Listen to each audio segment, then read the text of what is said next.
Ah, nadapa siya, di ba? Tapos, Di ba pumunta sila sa ospital? Di ba? ginamot siya roon sa ospital. Opo.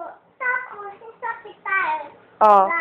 Sa hospital, may dapat, dito pa.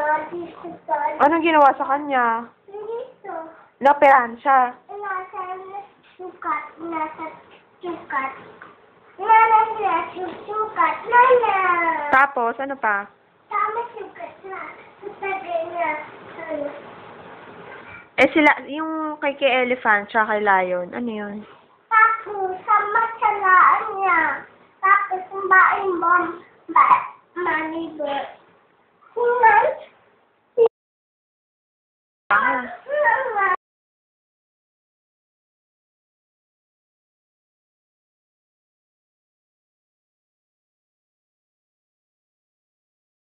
Obo. Kanta ka muna.